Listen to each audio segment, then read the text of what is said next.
The sound of a whip cracking against flesh pierced the dusty air of Redemption Creek, Montana Territory. 1876. As Clara Jenkins shielded her 4-year-old twins with her own body, her tears mingling with blood that trickled down her cheek. She wouldn't let them hurt her babies, not while she still drew breath. "You'll give me what's rightfully mine, woman," Edgar Thornton bellowed, his face contorted with rage as he raised the whip again. "Those gold claim papers your husband left behind." Clara curled herself tighter around Matthew and Mary, her twins sobbing against her chest as she endured another lashing. The small cabin that had once been their sanctuary now felt like a prison, with Edgar and his 2 henchmen blocking the only exit. "Joseph never had any gold claim," Clara gasped, her voice breaking. "Please, there's nothing to give you." Edgar spat on the floor. "Your dead husband bragged all over Miners Ridge about striking it rich before that mining accident. I aimed to collect what he owed me." The twins whimpered as Edgar took a menacing step forward. Clara had survived 6 months since Joseph's death by taking in laundry and mending, scraping by just enough to feed her children. There was no gold, no secret claim, just another cruel rumor that had brought violence to her door again. The cabin door suddenly burst open, sending splinters of wood flying as a tall figure filled the doorway, silhouetted against the setting sun. "That's enough," came a deep voice that seemed to freeze everyone in place. Clara peered through her swollen eye at the newcomer. He stood well over 6 feet, shoulders broad beneath a worn leather vest, a dusty cowboy hat pulled low over intense eyes. His hand rested casually on his holstered Colt, but there was nothing casual about the steel in his voice. "This ain't your business, stranger," Edgar snarled, though he'd lowered the whip slightly. The cowboy stepped fully into the cabin, and Clara saw his face clearly for the first time. Weathered by sun and wind, with a strong jaw darkened by stubble, he had the look of a man who'd seen too much of the world's cruelty. "When a man raises his hand to a woman and her children," he said evenly, "I make it my business. The name's Thornton Miller," Edgar sneered. "I own half this county. You do well to walk back out that door." The stranger's expression didn't change. "And I'm Tucker Mackenzie. I don't own much of anything except the horse outside and this gun at my hip, but I do know that makes us just about equal in this room." Tucker's eyes flickered to Clara and the twins for just a moment, taking in their huddled forms, the marks on her arms, the fear in the children's eyes. "Miss," he addressed her without taking his eyes off Thornton, "do these men have any right to be here?" Clara shook her head, finding her voice. "No, sir, they're trespassing." Tucker nodded once. "Then I suggest you gentlemen leave, now." Edgar's face flushed crimson. "You've just made a powerful enemy, Mackenzie. Wouldn't be the first time."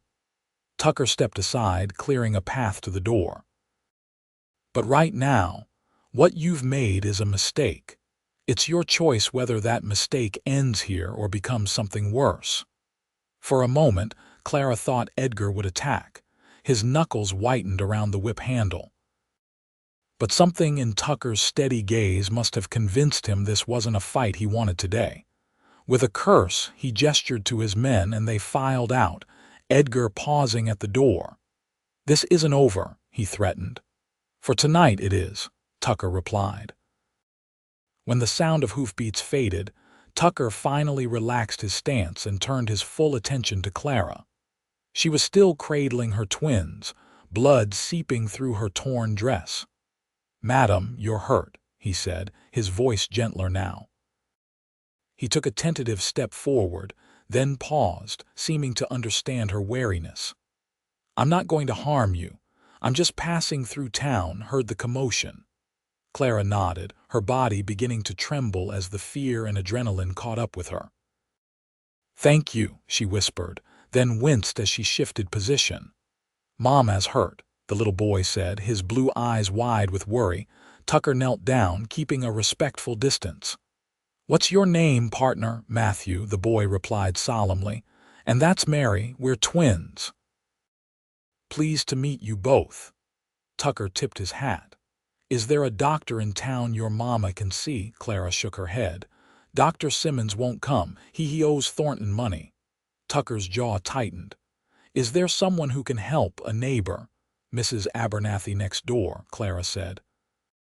"She watches the children sometimes when I work." Tucker nodded. "I'll fetch her. You sit tight." When he returned with elderly Mrs. Abernathy, the kind-hearted woman gasped at Clara's condition. "Oh, my dear girl, those terrible men again. I'll need to tend to her wounds," Mrs. Abernathy told Tucker. "Can you take the children for a moment? Just to the kitchen, perhaps?" Tucker looked uncertain for the first time since he'd arrived. "I'm not sure I'm the right, please," Clara interrupted. "It's all right." Despite having just met this man, something in his steady gaze made her trust him with her precious children. Tucker awkwardly led the twins to the small kitchen area, while Mrs. Abernathy helped Clara to her bed and began cleaning her wounds. The little girl, Mary, tugged on his pant leg. "Are you going to hurt the bad men who hurt Mama?" she asked, her small voice trembling. Tucker crouched down to her level. "I'm going to make sure they don't hurt your mama again." "Promise," Matthew chimed in. Tucker met the boy's earnest gaze. "I promise."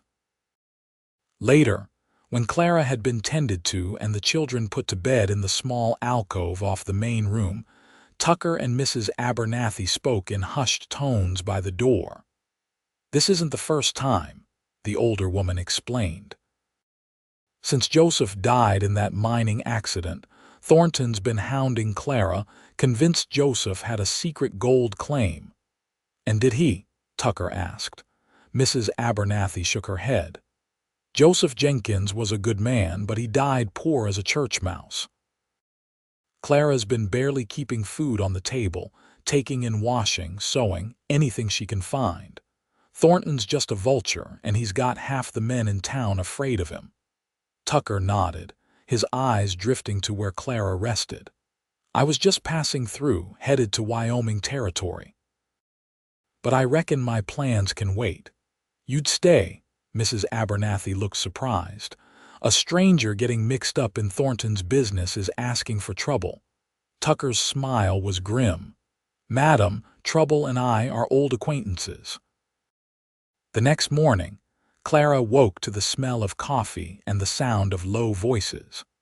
Wincing at her stiff muscles and the pain from her lashes, she rose and pulled a shawl around her shoulders before emerging from the bedroom. To her astonishment, Tucker Mackenzie was at her stove, awkwardly flipping flapjacks while her twins sat at the table, watching him with fascination. "Mr. Tucker says he can make his horse dance," Matthew informed her excitedly. Clara couldn't help a small smile despite her pain. "Good morning." Tucker turned, nearly dropping the spatula. "Mrs. Jenkins, you should be resting." "Clara, please," she corrected him. "And I have work to do. Laundry doesn't wash itself." "Already taken care of," Tucker said. "Mrs. Abernathy came by at dawn. She's spreading word that you're, indisposed today." Clara sank into a chair, overwhelmed by this unexpected kindness. "You didn't have to do that, I know." Tucker set a plate of misshapen but fragrant flapjacks on the table. "But you needed rest, and I make a passable breakfast." He paused. "Though your son has informed me these don't look like the ones you make." "They're funny shapes," Mary giggled. For the first time in months, Clara felt something other than fear and exhaustion, a tiny spark of warmth. After breakfast, while the children played outside under Mrs. Abernathy's watchful eye, Tucker and Clara talked. She told him about Joseph, their journey west from Pennsylvania 5 years ago, how they'd settled in Redemption Creek with dreams of a better life. "Joseph was a dreamer," she explained, her fingers tracing the worn wood of the table. "Always certain the next claim would be the one to set us up for life. But he was honest to a fault. If he'd found gold, he would have registered it properly, not hidden it away." Tucker listened quietly. And Thornton, Clara's expression darkened. He owns the largest mine in the territory and the saloon in town. Uses both to control most of the men around here. Joseph worked for him briefly but left after a dispute. Thornton never forgave him for it. And since Joseph died, it started with offers of protection, then demands for money, and now. She gestured to her injuries. This wasn't the first time, but it was the worst. Tucker's eyes hardened. It will be the last. You don't understand, Clara said. He has too much power here. Every man has weaknesses, Tucker replied. And I intend to find his. True to his word, Tucker rode into town that afternoon. Redemption Creek was a typical frontier settlement, one main street with a general store, saloon, blacksmith, and assorted businesses catering to miners and ranchers. Tucker took his time, stopping first at the livery to stable his horse. New in town? The stableman asked, eyeing Tucker's well-worn but quality gear. Just passing through, Tucker replied casually. Thinking of staying a few days. What's work like around here?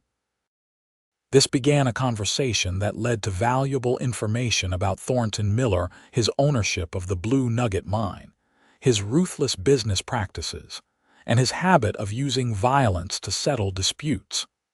Man's got a temper worse than a wounded grizzly, the stableman confided. Lost 3 fingers in a mining accident years back. Says it reminds him daily not to trust nobody. Tucker filed this information away and continued his reconnaissance at the general store, where the owner's wife was more forthcoming after he purchased supplies for Clara's cabin. "You're staying with the Jenkins woman?" she asked, lowering her voice. Tucker nodded. "Helping with some repairs."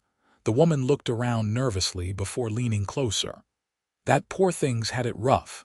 Thornton's got it in his head that her husband left a map to a rich vein of gold. Total nonsense, if you ask me. Joseph Jenkins couldn't find his way out of a sack, let alone discover gold everyone else missed." "Why's Thornton so convinced?" she shrugged. "Joseph came into town the day before the accident, buying drinks for everyone, saying his luck had finally changed. Then the tunnel collapsed. Thornton's been after whatever Joseph found ever since." Tucker thanked her and made his final stop at the sheriff's office, finding a young deputy manning the desk. "Sheriff Wilson's out at the Anderson place," the deputy explained. "Rustlers hit there last night." "Convenient timing," Tucker remarked. "I was hoping to discuss Edgar Thornton's assault on Clara Jenkins yesterday." The deputy's face fell. "Mister, I'd advise you to let that go. Sheriff won't cross Thornton. Man pays half his salary through taxes. And justice, what does that cost around here?" The deputy flushed. "I don't like it either, but I'm new. Sheriff says we need proof before accusing a man of Thornton's standing." Tucker leaned forward. "And if I brought you proof?" For the next week, Tucker divided his time between helping Clara around her small homestead and gathering information in town. He repaired her leaking roof, chopped enough firewood to last months, and spent evenings entertaining the twins with stories of his travels across the Western Territories. Clara watched the transformation in her children with amazement. Matthew, usually so solemn since his father's death, had taken to following Tucker everywhere, mimicking his bow-legged walk. Mary had overcome her initial shyness and now demanded piggyback rides every evening. "You're good with them," Clara observed one night as they sat on the porch after the twins were asleep. The summer night was warm, crickets chirping in the tall grass beyond the yard. Tucker shrugged, looking almost embarrassed. "They're good kids. Smart, too." "They've taken to you," she said softly. "They don't usually warm up to strangers. Children and horses," Tucker replied with a hint of a smile. "They're the only ones who have ever really taken to me." "I find that hard to believe," Clara said. She'd noticed how his presence seemed to fill any room he entered, how even in town people responded to his quiet confidence. Tucker was silent for a long moment. "I was raised on the move," he finally said. "My pa was a drifter, taking work where he could find it. Ma died when I was 8. After that, it was just him and me, never staying anywhere long enough to put down roots." "Is that why you keep moving, following his example?" Tucker stared out at the darkening landscape. "No, madam. I keep moving because I learned early that trouble follows those who stay too long. When Pa died in a bar fight in Colorado, I was 17. Since then, I figured moving was safer than mourning." Clara studied his profile in the fading light. "And now, will you move on from Redemption Creek when this is over?" The question hung between them, laden with meanings neither was ready to acknowledge. "I haven't decided," he answered finally. "Depends on how things settle with Thornton." 2 days later, their fragile peace was shattered. Tucker had gone hunting at dawn, hoping to bring back fresh meat. Clara was hanging laundry with Mary helping while Matthew played with wooden blocks nearby when the sound of approaching horses made her freeze. Edgar Thornton dismounted in a cloud of dust, flanked by 4 men this time. His eyes were bloodshot, his manner even more menacing than before. "Where's your protector now, Clara?" he sneered. "Found out he's been asking questions all over town. Thought I'd pay a visit while he's away." Clara pushed Mary behind her. "Leave us alone, Edgar. There's no gold, there never was." "You're lying," he hissed. "Joseph came to town that day flashing a chunk of ore richer than anything my miners have pulled out in years. Said he'd found a vein the size of a man's arm." "Then he was lying too," Clara said desperately. "Or mistaken. Please, there's nothing here for you." Edgar nodded to one of his men. "Search the place. Tear up the floorboards if you have to." Clara tried to block the door. "No, you have no right." Edgar grabbed her arm, twisting hard enough to make her cry out. Mary screamed and Matthew ran at Edgar, small fists pounding against his leg. "Get these brats out of the way," Edgar ordered, and one of his men roughly grabbed both children. "Don't touch them." Clara fought wildly, receiving a backhanded blow that sent her sprawling. The next minutes were chaos as Thornton's men ransacked the cabin, upending furniture, slashing open the thin mattress, prying up floorboards while Clara struggled to reach her terrified children. "Mama," Mary sobbed. Clara lunged for her daughter, only to be knocked down again by Edgar. "You'll tell me where it is," he growled, standing over her. "There's nothing to tell," Clara cried, tasting blood from her split lip. Edgar raised his hand to strike her again, but the sound of a rifle being cocked stopped him cold. "I wouldn't," came Tucker's steady voice from the doorway. Edgar turned slowly. "Mackenzie, should have known you'd show up eventually."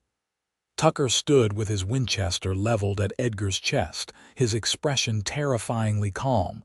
"Step away from her, now." Edgar smirked but complied, just having a friendly conversation about property rights. "Let the children go," Tucker ordered the man holding the twins. After a nod from Edgar, the man released them and they ran to Clara, who gathered them with shaking arms. "This is still my town," Edgar said. "You're just passing through." "Maybe," Tucker conceded. "But right now, this is my rifle and it's pointed at your heart. So you and your men are going to leave and you're going to stay gone." Edgar's eyes narrowed. "This isn't over, Mackenzie." "It is for today," Tucker replied, not lowering the rifle until all 5 men had mounted up and ridden away. As soon as they were gone, Tucker rushed to Clara and the twins. The children were crying but unharmed. Clara's lip was bleeding and a bruise was forming on her cheek. "I shouldn't have left," he said, self-recrimination clear in his voice. "You couldn't have known," Clara replied, trying to comfort the twins. "They're getting bolder, more desperate." Tucker surveyed the destruction of the cabin, his jaw tight.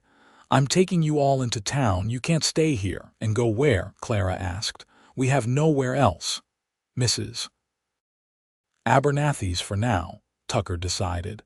Then I'm going to have a word with the sheriff. Sheriff Wilson, a portly man with a gray mustache and nervous eyes, listened to Tucker's account of Thornton's latest attack with obvious discomfort. It's a serious accusation, he hedged when Tucker finished. Mr. Thornton claims Mrs. Jenkins has something belonging to him. What she has are bruises from his hands and terrified children, Tucker replied coldly. Will you enforce the law, or do I need to take matters into my own hands? The sheriff straightened. Are you threatening violence in my town, Mr. Mackenzie? I'm promising justice, one way or another. Sheriff Wilson studied Tucker for a long moment. I've heard about you, made some inquiries with contacts in Wyoming and Colorado. They say you've got a reputation for finding trouble. Trouble found Mrs. Jenkins long before I got here, Tucker countered. Nevertheless, the sheriff continued, I can't act without evidence. If Mrs. Jenkins wants to swear out a complaint, I'll investigate, but her word against Thornton's won't get far. Tucker leaned forward. What if I could provide more than just her word? The sheriff raised an eyebrow. Such as, give me 3 days. I'll bring you proof Thornton's been terrorizing not just Clara Jenkins, but half this town. That night, Tucker outlined his plan to Clara as they sat in Mrs. Abernathy's small parlor. The twins had finally fallen asleep after hours of nightmares and tears. It's too dangerous, Clara protested when he finished. Edgar's men are everywhere, which is why they talk freely around each other, Tucker explained. I've made friends with a young miner named Caleb who works Thornton's Blue Nugget. Says there's discontent brewing among the workers, unpaid wages, dangerous conditions. And apparently, Thornton's obsession with finding Joseph's gold has him neglecting his legitimate business. Clara frowned. But how does that help us? Thornton keeps records, detailed ones, according to Caleb. Records of payments to Sheriff Wilson to look the other way. Records of threats made against townspeople who crossed him. Tucker leaned closer. If I can get those records, the territorial marshal would have to act, even if Wilson won't. And you plan to, what, break into his office? Tucker's silence was answer enough. Clara shook her head. No, it's too risky. If he catches you, he won't, Tucker assured her. I've done riskier things. Why? Clara asked suddenly. Why are you doing all this for us? You don't even know us. Tucker was quiet for so long Clara thought he might not answer. When he did, his voice was soft. When I was 12, my father and I were working a ranch in Nebraska. The rancher's wife was kind to me, taught me to read properly, gave me books. One night, the rancher beat her badly, accused her of stealing money. My father did nothing, said it wasn't our business. Tucker's eyes darkened with the memory. 2 days later, she killed herself. I swore then I'd never stand by again. Clara reached across the table and took his hand. I'm sorry. Tucker looked down at their joined hands, a mix of emotions crossing his face. You remind me of her sometimes. The same strength, same kindness toward your children. I'm not going to give up, Clara said firmly. But I don't want you risking your life either. There must be another way. Tucker squeezed her hand. There's something about Joseph's story that doesn't add up. If he really found gold, where was it? Not in your cabin, or Thornton would have found it by now. Clara shook her head. Joseph never brought anything home, never spoke of any discovery to me. What about his belongings? Personal effects from the accident. Just his clothes, watch, and a few tools, Clara replied. The mining company returned them a few days after the funeral. Tucker sat up straighter. Do you still have them? Clara nodded. In a trunk under our bed, or what's left of it after today. First thing tomorrow, I want to see everything, Tucker said. Joseph told someone something that day in town. Maybe he left a clue without realizing it. The next morning, they returned to Clara's cabin to salvage what they could. The destruction was even worse in daylight, furniture broken, Clara's few precious books torn and scattered, the children's small toys smashed. "Mama, my horse," Matthew whimpered, holding up the splintered remains of a wooden toy his father had carved. Clara fought back tears as she hugged him. "We'll make a new one, sweetheart." Tucker helped them gather what could be saved, then located the trunk Clara had mentioned. It had been upended but not broken open. Inside were Joseph's few possessions: worn work clothes, a tarnished pocket watch, a leather pouch of basic mining tools. Tucker examined each item carefully. "The watch, may I?" Clara handed it to him, and he opened the case, studying the mechanism. Nothing unusual here. What about his tools? The leather pouch contained a small pickaxe, a rock hammer, a crude measuring device, and a worn notebook. Tucker flipped through the notebook, finding mostly calculations and rough sketches of mining tunnels. Joseph kept notes on everything, Clara explained. He was methodical, always planning his next move. Tucker turned to the last few entries. These are dated the week before the accident. The notes were cryptic measurements, compass directions, and what looked like coded references. One page had been torn out, leaving just a ragged edge. He was excited those last few days, Clara remembered. Distracted. I thought it was just his usual enthusiasm for a new tunnel they were excavating. Tucker studied the final entry. N.W. Ridge, Third Oak, 20 paces. The old man was right. What old man? Tucker wondered aloud. Clara shook her head. I don't know. Joseph talked to everyone: old miners, travelers passing through. He collected stories and advice like some men collect coins. Tucker closed the notebook. I think Joseph did find something, or thought he did, but it wasn't in your cabin. It's somewhere else, possibly buried or hidden. But where? Clara asked. There are dozens of ridges around Redemption Creek. Tucker tucked the notebook into his vest pocket. I'm going to find out, and then we'll have leverage against Thornton.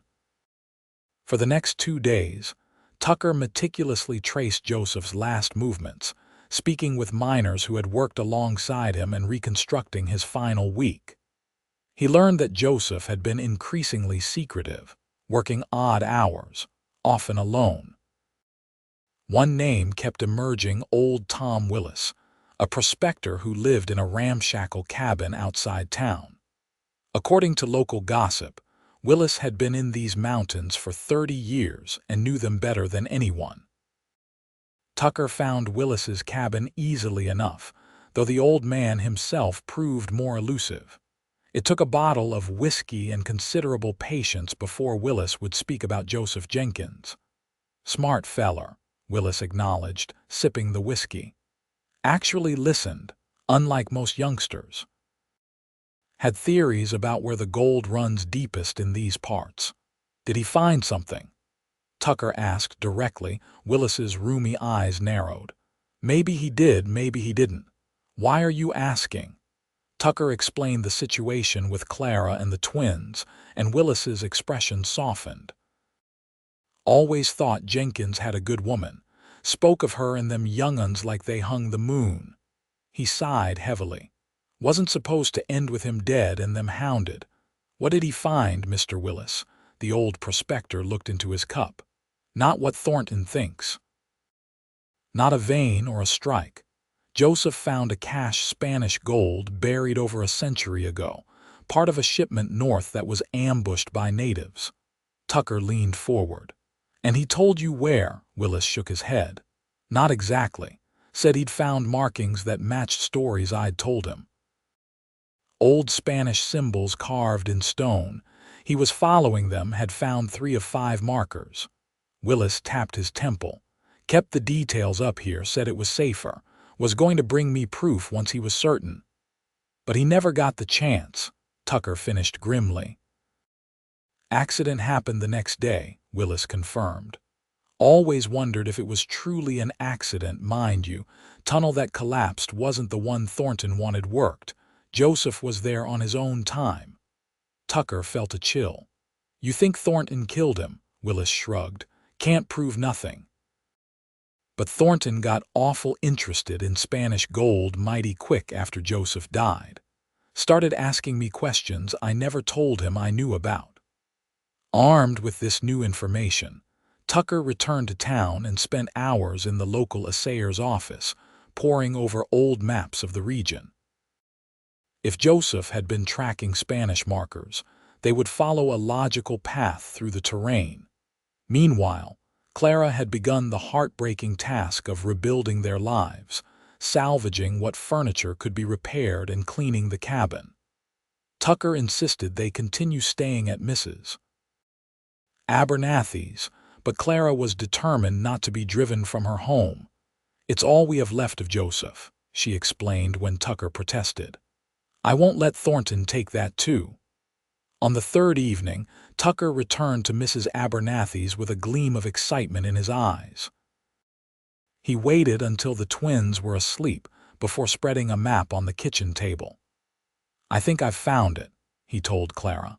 There's a northwestern ridge that matches the description in Joseph's notebook. It's part of an old Spanish trail that cuts through to what used to be Mission territory. Clara studied the map. That's not far from the Blue Nugget mine. Exactly. Tucker traced a line with his finger. I think Joseph discovered the markers by accident while prospecting on his days off. The tunnel collapse happened here, almost 2 miles from where these markers would lead. What are you going to do? Tucker folded the map. Tomorrow at dawn, I'm going to find whatever Joseph discovered.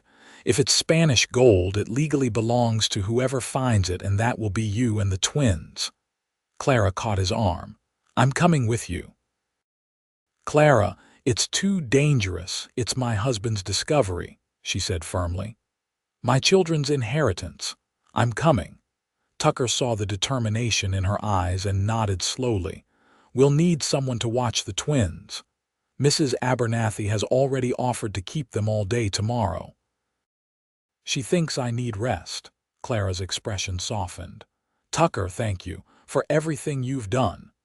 In the quiet kitchen, with only the oil lamp casting golden light between them, something shifted. Tucker reached out, gently touching the fading bruise on her cheek. I promised your children I wouldn't let anyone hurt you again, he said, his voice rough with emotion. I aim to keep that promise. Clara leaned slightly into his touch. I haven't felt safe since Joseph died, until you came. Tucker's eyes darkened as he looked at her, and for a breathless moment Clara thought he might kiss her. Instead, he stepped back, clearing his throat. Dawn comes early, he said. Best get some sleep. Before first light, they set out on horseback, Tucker leading the way on his sturdy bay gelding while Clara rode a gentle mare borrowed from the livery. The summer morning was cool, mist hanging in the valleys as they climbed into the foothills. Tucker kept a vigilant eye on their surroundings, wary of being followed. Clara, for her part, seemed to gain strength with every mile, sitting straighter in the saddle, her eyes bright with purpose. Joseph loved these mountains, she said as they paused to rest the horses. He used to say God created the Rockies to remind men how small they really are. Tucker smiled. Sounds like a thoughtful man. He was. Clara's expression was bittersweet. A dreamer but kind, the best father to the twins. She looked at Tucker. They ask about you, you know. When you'll teach Matthew to ride, whether you'll stay for Mary's birthday next month. Tucker's expression grew guarded. Clara, I know, she interrupted. You don't stay anywhere long, I've told them that. I just thought you should know they care about you. Tucker was saved from responding by a distant sound hoofbeats, multiple horses, coming up the trail behind them. Thornton, he said grimly, we need to move. Now. They urged their horses forward, cutting off the main trail into denser forest. Tucker led them through a stream bed to mask their tracks, then up a steep incline that brought them to a rocky ridge overlooking a valley. There, Tucker pointed. 3 oak trees, just as Joseph's notes described. They dismounted and secured their horses, then hurried to the trees. Tucker paced off 20 steps northwest from the central oak, finding himself facing a rock outcropping partially covered with lichen and moss. "Help me clear this," he urged Clara. Together, they brushed away decades of growth to reveal faint but distinct markings carved into the stone across with a curved line beneath it, and what appeared to be numbers. "Spanish trail markers," Tucker confirmed. Old Tom was right. Clara traced the symbols with her fingers. "What now?" Tucker examined the rock face closely, then began feeling along its base. "There should be." His fingers caught a slight protrusion. "Here," he pulled, and a section of rock shifted, revealing a small hollow behind it. Inside sat a metal box, corroded with age but intact. With reverent hands, Clara helped him extract it. The lock had long since rusted through, and the lid creaked open with minimal effort. Inside lay a leather pouch and a rolled parchment. Tucker carefully unfurled the parchment to reveal a detailed map with Spanish text, showing the location of what appeared to be a larger cache. The leather pouch contained a dozen gold coins bearing the Spanish crown. Joseph found the guide to the treasure, not the treasure itself, Tucker realized. Clara held one of the ancient coins, wonder in her eyes. This is what he was so excited about, proof the stories were real.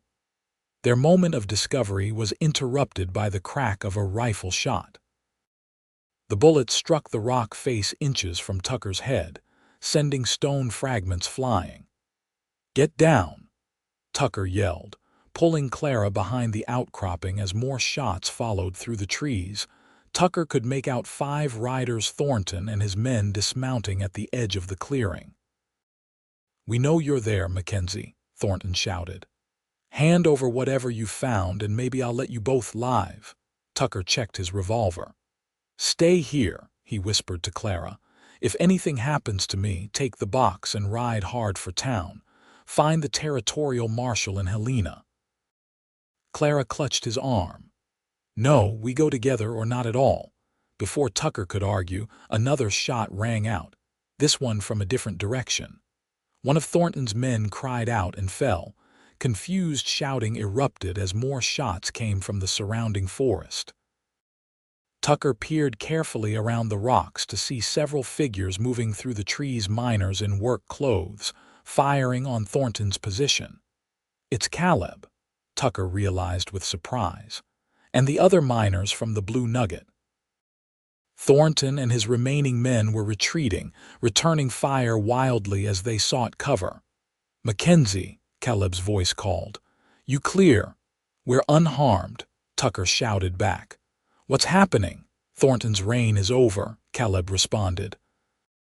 "Sheriff Wilson's been arrested. Territorial marshal arrived this morning with warrants. Someone sent him evidence of corruption." Tucker looked at Clara in amazement. "Old Tom," he guessed. He must have had his own suspicions about Joseph's death and gathered proof over time. The firefight ended as suddenly as it had begun. Thornton's men surrendered, but Thornton himself had escaped into the forest. Caleb and a half-dozen miners approached Tucker and Clara's position, rifles ready but lowered. "Marshals deputized half the town," Caleb explained, grinning beneath his dirt-streaked face. "Thornton's books were seized this morning, evidence of claim jumping, bribery, even murder. He'll come after us," Tucker warned, still protectively close to Clara. "He knows about this." He indicated the box and its contents. Caleb shook his head. "Not anymore, he won't. Marshall's men cornered him trying to flee town. He resisted and—" The young miner shrugged. "Thornton won't be troubling anyone ever again." The ride back to town was triumphant. Word of Thornton's death and the Spanish treasure spread quickly, drawing crowds as Tucker and Clara made their way to the marshal's office with their discovery. Marshal James Fletcher, a stern-faced man with a reputation for incorruptible justice, examined the map and coins with interest. By territorial law, Mrs. Jenkins, as the widow of the discoverer, you have rightful claim to whatever this map leads to, he confirmed. I'll assign deputies to accompany you and Mr. Mackenzie to the location when you're ready. Clara looked overwhelmed. I never thought. Joseph always dreamed of providing security for our future. Now he has, even after death. The twins were overjoyed to see their mother return safely, even more excited by the tale of adventure Tucker told them, edited for young ears, of course. And the bad men won't come back. Matthew asked seriously. Never again, Tucker promised, ruffling the boy's hair. That night, after the children were asleep, Tucker and Clara sat on the porch of their now secured cabin, a deputy posted nearby as a precaution until all of Thornton's associates could be rounded up. The marshal says the full cash, if we find it, could be worth thousands, Clara said softly. Enough to give the children opportunities I never dreamed possible. Tucker nodded. You deserve it, all of you. Clara studied his face in the moonlight. You're planning to leave, aren't you? Now that the danger's passed. Tucker didn't answer immediately, his gaze fixed on the distant mountains. That was the plan, he finally admitted. And now, Clara asked, her voice barely audible. Tucker turned to her. Now I'm not so sure. These past weeks, they've changed things. How? I've never stayed anywhere because I never had reason to, Tucker said slowly. Nothing to hold me, no one who'd miss me when I was gone. Clara's heart quickened. And now, Tucker reached for her hand. Now there's you and Matthew and Mary. The way they look at me like I'm someone worth believing in. The way you... He trailed off, uncertain. The way I what? Clara encouraged. The way you make me feel like I've finally found something I didn't know I was searching for, he finished, his voice rough with emotion. Clara moved closer to him. The twins aren't the only ones who would miss you, Tucker Mackenzie. In the silver moonlight, with the scent of summer flowers heavy in the air, Tucker finally did what he'd wanted to do for weeks. He leaned forward and kissed her, gently at first, then with growing passion as Clara responded, her arms winding around his neck. When they finally pulled apart, both breathing quickly, Tucker rested his forehead against hers. I don't have much to offer, he warned. Just myself, my hands, my heart. Clara smiled, touching his face.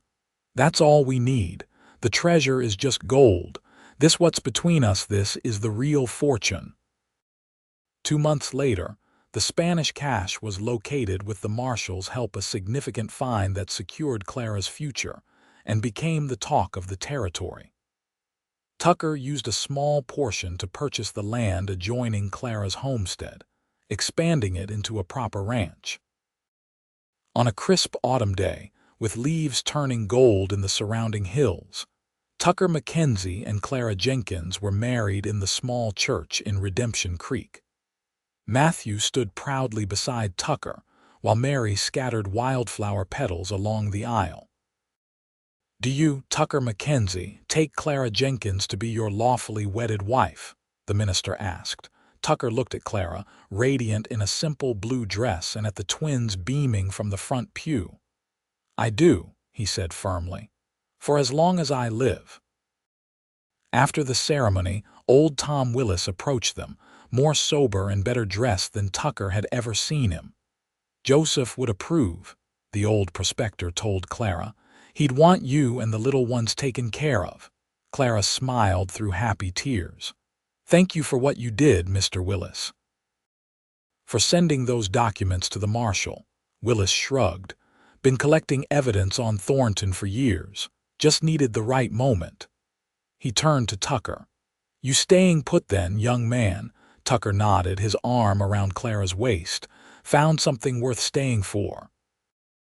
1 year later, Clara stood on the porch of their expanded home, watching as Tucker taught Matthew to ride his first pony in the corral they'd built together. Mary sat on the top rail, clapping and cheering for her brother. Clara's hand rested on her swollen belly, feeling the strong kicks of the new life growing within her. Tucker had built a thriving horse breeding business, his natural way with the animals quickly earning him respect throughout the territory. "Easy does it, son," Tucker called to Matthew. "That's it, just like I showed you." The pride in his voice made Clara smile. Tucker had taken to fatherhood as naturally as breathing, treating the twins as his own from the beginning. They now called him Pa without hesitation, though they kept a special place in their hearts for the father who had gone before. As if sensing her gaze, Tucker looked up, his face breaking into the smile he reserved just for her. He said something to Matthew, then walked over to where Clara stood. "How are my girls today?" he asked, placing a gentle hand beside hers on her belly. "Active," Clara laughed. "Your daughter seems to have inherited your restless spirit." Tucker knelt and pressed a kiss to her stomach. "Now listen here, little lady.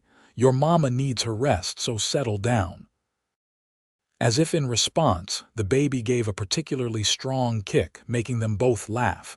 Tucker rose and pulled Clara into his arms. "Have I told you today how much I love you?"